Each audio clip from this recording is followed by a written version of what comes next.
ደራሽ ነኝ እኔስ ለወገኔ ደራሽ ነኝ፣ እሱ ነው እኔን ሰው ያረገኝ ያቆመኝ። ሰላም ጤና ይስጥልኝ። እንዴት ናችሁ? እኔ በጣም ደህና ነኝ፣ እግዚአብሔር ይመስገን። የኔ ምርጦች፣ ለዚህ ቻናል አዲስ የሆናችሁ ላይክ፣ ሰብስክራይብ በማድረግ ቤተሰብ እንድትሆኑ በአክብሮት እጠይቃለሁ። እኔ ነኝ ደራሽ ለወገኔ፣ እኔ ነኝ እሱ ነው ሰው ያረገኝ እኔን። በነገራችን ላይ ማለት ነው የእውነት ይሄንን እንትን ስሰማው የሆነ ውስጤ በጣም እንትና የሆነ አለ አይደለ፣ እንዴት ነው የሚረበሸው ነገር የለም። እግዚአብሔርን ለምላት ውስጤ ርብሽ ይላልና እንግዲህ ሀይሚቲ፣ ቡራ፣ ፍፄ እንደዚሁም ጓደኞቹ ሆነው እንግዲህ በመቅዶኒያ የምሳ ግብዣ አድርገዋል ማለት ነው። በጣም ደስ ይላል። በዚህ ላይ ደግሞ የተሳተፉት የማዳም ቅመሞች እንዲሁም ደግሞ በተለያየ አገር ላይ ያሉ ናቸውና በወጣ ይተካ በጣም ደስ ይላል። የእውነት በጣም ትልቅ ስራ ነው በነገራችን ላይ ማለት ነው። የበረከት ስራ በጣም ትልቅ ስራ፣ በቃ በእግዚአብሔር ዘንድም የምታገኙት ነገር ነው። ይሄ ነገር በምድርም በሰማይም መልሶ ይከፈለናል ማለት ነው። እና በጣም ደስ የሚል ዝግጅት ነበረ። ምርቃቱም ደርሶናል። አሜን አሜን አሜን ብያለሁ። እኔ በበኩሌ እጄን ዘርግቼ የአባቶቻችን የእናቶቻችን ምርቃት። እዚህ ደግሞ መቅዶኒያ ላይ የሚገኙት እንግዲህ በእድሜ ገፋ ያሉ ወጣቶችም አሉ። በነገራችን ላይ ጧሪ ቀባሪ የሌላቸው በአጠቃላይ አቅመ ደካሞች፣ ጎዳና ላይ የወደቁ በጣም ብዙዎች የተቸገሩ ሰዎች ናቸውና ለነዚህ ሰዎች ማለት ነው እራትም ሆነ ቁርስም ሆነ ምሳም ሆነ ካላችሁ ላይ ማካፈል ማለት በጣም ትልቅ ነገር ነው እና የእውነት ትለያላችሁ። ሁላችሁም ብትሆኑ ገንዘባችሁን ማለት ነው የሆነ አግባብ የሌለበት ቦታ ላይ ለምሳሌ ዝም ብለን በትርኪ ብርኪ ሰውን ለማስደሰት በቃ ለሰው ህይወት መሻሻያ ምናምን ከምናደርግ ልክ እንደዚህ መስራት ለማይችሉ አቅመ ደካማ ለሆኑ ሰዎች ማለት ነው ካለን ላይ ማካፈል ማለት ትልቅ ነገር ነው። እኔ በተለይ ማለት ነው ካለፈው ከድሮ አሁን እርዳታ ሲባል ምናምን እኛ በፊት ምንም በማናቅበት ሰዓት በጣም ተበልተናል። እግዚአብሔርን ነው የምላችሁ፣ እውነት ነው የምላችሁ እና እርዳታ እርዱ ስንባል ዝም ብለን ነበር የምንረዳው። ያ እርዳታ ደግሞ በአግባቡ አይደርስም፣ ለራሳቸው ያስቀራሉና እንደዚህ በቃ እርዳታ ላይ ስትሳተፉ በአግባቡ ለሚረዳ አካል የሚደርስ ከሆነ በትክክለኛው መንገድ ማለት ነው በቃ ካለን ላይ ብናደርግ 10ም ሆነ 5ም ሆነ ትልቅ ነገር ነው። በቃ የሰራነው ነገር ሁሉ ይባረክልናል እና ለሰጪውም ተቀብሎም ደግሞ ላደረገው ሰው እንግዲህ እግዚአብሔር ይስጣችሁ፣ በወጣ ይተካ፣ እድሜ ጤና ይስጣችሁ ነው የምለው። ሌላ ምንም የሚባል ነገር የለም ከዚህ በላይ እና በጣም ደስ ይላል። እናመሰግናለን።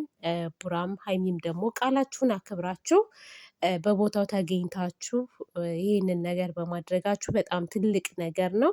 ሰጪውን ብቻ ሳይሆን ተቀብሎም ደግሞ በአግባብ የሚያደርስ ሰው ኃላፊነት አለ አይደል? በቃ ኃላፊነት መውሰድ ከባድ ነው። እውነት ነው የምላችሁ እና ከዚህ በፊት እንደውም በዚህ ጉዳይ ላይ እየተወራ ነበር ቲክታክ ላይ ሰምቻለሁ እና ለመቅዶኒያ እናበላለን አብሎ ተብለው ብሩን ራሱ ይዘው ጠፉ።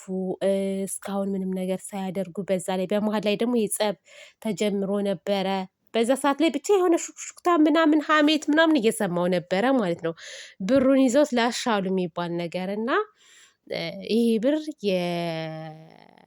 አንድ ሰው የሁለት ሰው ብር አይደለም። በተለይ ደግሞ ማዳም ቤት የሚሰሩ ልጆች ለፍተው ጥረው ካላቸው ላይ ነው ይሄንን ነገር ያደረጉት እና ቡራና ሀይሚ ደግሞ ምን አተው ከዚህ በላይ እነሱም ስለሚያገኙ እንደዛ ያደርጋሉ ብዬም አላስብም። ግን ቃል በተግባር በሚለው እንግዲህ አሳይተዋል ማለት ነው። በጣም ደስ ይላል። በዚህ አጋጣሚ ማስተላለፍ የምፈልገው ነገር አለ ማለት ነው። ቤተሰብ ትናንትና ሀይሚቲና ጅኑኑ እንግዲህ አይታቸዋል። ቫላንታይን ዴን በማስመልከት ደስ የሚል የፍቅር ጊዜ አሳልፈዋል ማለት ነው። ልዩ በቃ በተለይ የሚወዷቸው ሰዎች የሚጠብቁት ነገር በጉጉት የነበረ ነገር ነው እና እኔ ደስ ብሎኛል። ደስ ያላችሁም ልጆች በጣም ብዙ ልጆች አላችሁና እነወሬ ሙልጮች ግን በትናንትናው ቀን ድራሻቸው ጠፍቷል እና ለምንድን ነው የጠፉት ብዬ አሰብኩ ማለት ነው። እናንተ ምን ሆናችሁ ነው ግን እንደዛ በተጣሉ ሰዓት ስትሳደቡ የነበራችሁ? ሆይ ሆይ ሆይ ሆይ ስትሉ የነበራችሁ ቦጋለ ለትዳር አይሆንም፣ ቦጋለ ውሸታም ነው፣ ቦጋለ አስመሳይ ነው፣ ቦጋለ የጠላ ጠማቂ ልጅ ነው፣ ቦጋለ በዚህ ወጥቶ ምናምን እያላችሁ ስትበሉ የነበራችሁ ሰዎች እንግዲህ የናቃችሁት ቦጋለ ዛሬ ላይ ንግስቱን እንግዲህ ይዞ በትናንትናው ቀን ደስ የሚል የፍቅር ጊዜ አሳልፏል ማለት ነው። እናንተ አሁን እውነተኛ ሰዎች ብትሆኑ በትናንትናው ቀን ቤታችሁን ከፍታችሁ ደስታችሁን ታጣጥሙ ነበረ በመታረቃቸው፣ ሰላም በመፍጠራቸው፣ እንደዛ ሆኖ በማየታችሁ እና እናንተ ግን ሾካኮችና ቅናተኛሞች ስለሆናችሁ ግን ትናንትና ድራሻችሁ ጠፋ ማለት ነው።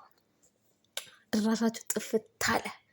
እና እኔማ ታዘብኳችሁ። የእውነት እነ ወሬ ሙልጮች እኔ ታዘብኳችሁ። ትዝብት ነው ትዝብት ነው ሆዴ የሚለውን ሙዚቃ ጋብዣችኋለሁ። ለማንኛውም ሰዎች ያወራሉ፣ ሰዎች ያወካሉ። እነሱ ደግሞ ላጥ ብለው ማለት ነው ላጥ ብለው ስራቸውን ስርት አደረጉ። ማንጫጫት ያለባቸውን ነገር አንጫጩ።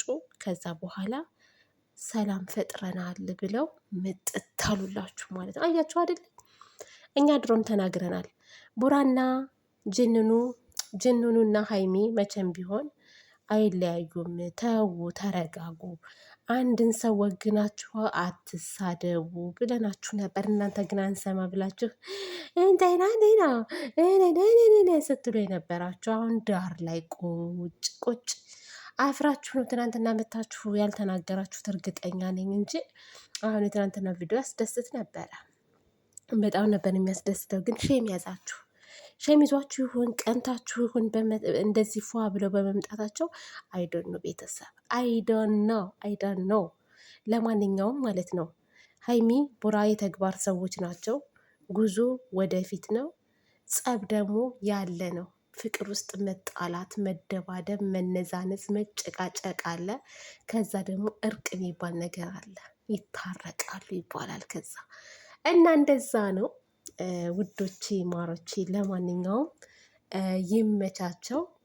ዛሬ ላይ ደግሞ ደስ የሚል ቪዲዮ ተለቋል። በፍፄ ቤት ገብታችሁ ላይክ ሰብስክራይብ አድርጋችሁ ፍፄን አበረታቱት ማለት ነው። እኔ ነኝ ደራሽ ለወገኔ በሚል እንግዲህ ያለንን በማካፈል አረጋውያንን አቅመ ደካሞችን መቄዶንያ የሚኖሩትን ማገዝ ግዴታችን ነው። እንደ ሰው ኃላፊነት ይገባናል ብዬ ነው የማስበው። እና ለማንኛውም ማለት ነው ውዶቼ ማሮቼ ዛሬ ደግሞ ጌም አለ።